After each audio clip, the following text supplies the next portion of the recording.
Hi there, my name is Dr. Selena Phillips, and I'm a faculty member at California State University, Chico in Northern California. And we're getting ready in California to have our sale season. I think it's sale season for quite a few breeders. And one of the things that I've seen missing from our information that we have available is for new buyers. How do you approach an online sale? What can you expect in an online sale? And just how do they work? So I wanted to take a minute and share a little bit about a beginner's guide for buying livestock in online sales. Online sales have truly revolutionized access to high-quality livestock for many people. We now have the opportunity to purchase livestock from other areas, as long as we make sure to determine travel arrangements, delivery, and those types of things. But there are more and more people available to help do those types of things. One of the challenges with online sales is to make sure you get what you pay for. If you are buying a specific animal that's supposed to look a certain way, have a certain ear tag, all of those things, you need to make sure and be able to trust in the sale that you are going to get what you pay for. There's a variety of online sale companies, but most of the platforms are fairly similar. And I actually have a demonstration sale that I'm able to walk you through a little bit today to see what you need to do. I'm going to take this from two different viewpoints. The first is the buyer's rights and the responsibilities. So if you're buying in a sale, you have responsibilities as well. Then we'll look at the seller's rights and responsibilities.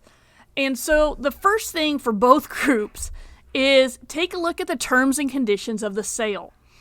Is there a buyer's premium? Some sales, even though they charge the seller a commission, which is a percentage of each sale, there may be a buyer's premium, which means if you bought a lamb for $300, but the buyer's premium is 10% of that, you may actually pay more than you thought you bid, just because of how the buyer's premium works. That is done to help support the sale company and managing all of the online stuff and those types of things. Be sure to check what forms of payment they take, okay? Because most of the time, the animal will not be released until the company's been paid. And so whether it's credit card or now in the day of Venmo or whatever digital money transfer you use, or a good old-fashioned check. But understand what forms of payment are going to be accepted for that sale and make sure you're prepared. Delivery terms. Who is responsible for arranging delivery of the livestock? In our case of the sheep unit, we do say that's the buyer's responsibility to arrange delivery, but we're more than willing to meet halfway. But we generally give a specified length of time that within 1 week of the close of the sale, we need to know what your plans are for getting the animal. Otherwise, we may have to start charging yardage because you now own that animal and we're feeding it and managing it. But there's different delivery terms about who's responsible. How does the sale close? When a sale closes, and on the online sales, it'll be, our sale next week is Thursday, January 28th at 5 p.m. or whatever it is, or 8 p.m. Then there's different styles of closing. They can be a staggered close where, say, the first 5 lots close at this time, 5 minutes later, the next set close, or a few minutes later, the third set.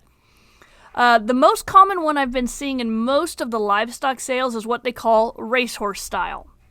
Whereas we approach the sale close, if there is a bid in the last minute, 2 minutes, 5 minutes, whatever the case may be, everything in the sale extends for 5 more minutes. And so there's beauty for both of these. In the racehorse style, if you wind up an animal is going too high for your price range, you can quickly jump back into another animal. But also, it can really extend out the bidding at the end. Kind of, I always joke about like a basketball game, the last 2 minutes when everybody's fouling everybody and it winds up extending it out. That's what happens in the racehorse style a little bit.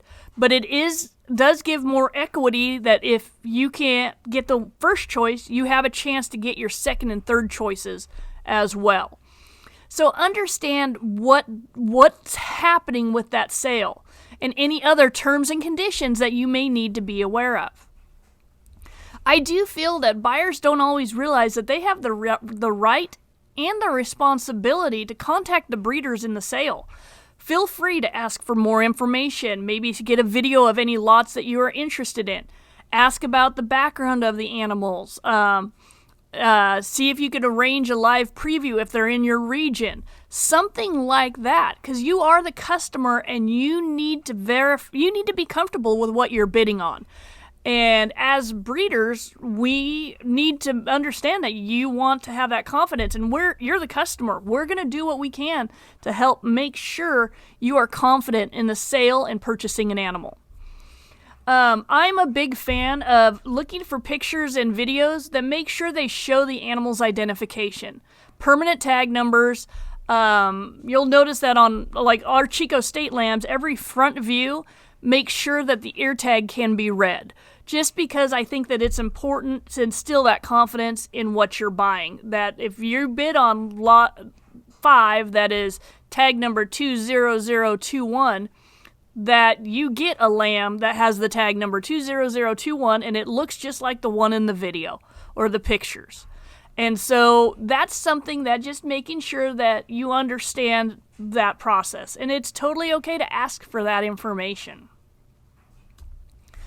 On the flip side, for the seller's rights and responsibilities, and this is for me more my philosophy, I think, as a seller, but make sure that review the terms and conditions of the sale. Understand what's happening so that you can communicate with the buyers well. And I believe that it's a seller's responsibility to present the animals honestly without excessive editing. I mean, hey, we want our animals to look good and they're going to be presented to their best advantage, but not excessively photoshopped, not excessively groomed and prepped, that you understand what you're getting. And that's why I'm a big believer that all sellers should include video with pictures. That's my philosophy. Just because when you have video and pictures, then you are able to get as much data as possible to make a good buying decision. Sellers may ask for yardage, and they have the right to, because say if you're like, oh yeah, I want to buy this animal, but I can't pick it up for 2 weeks. Well, if you buy it, you own it, so that breeder is assuming liability for that animal and feeding it and taking care of it for you. So they do have the right to ask for some sort of a fee if animals need to be held up for an extended amount of time.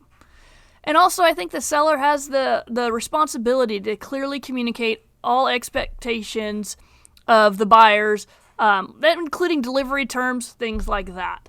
So that's kind of my rights and responsibilities on both the buyer and seller side. So let's take a look at an actual sale. All right, my friend Susan Taylor does a variety of different types of sales. It actually was the first sale company we did our online sales with. And so she has set up a pseudo sale so that I can demonstrate some of the things that you're going to see when you look at a sale. So the first thing on any sale website, whether it's Show Circuit, Willoughby's, Susan's, anybody's, is find the current sales and find the sale that you're wanting to bid on.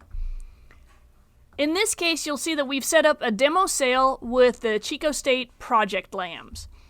And so the first thing that we need to do is register to bid, okay? So we have actually, I take that back. The second thing is register to bid. The first thing is auction details. In looking at our terms and conditions, there's no buyer's premium, contact us to arrange transport, terms and conditions, invoicing, shipping and pickup, buyer's responsible. So these are the things that you need to be comfortable with. And it's going to be in different formats for different sales, but you always want to look at the auction details. Once you're comfortable with that, then register to bid.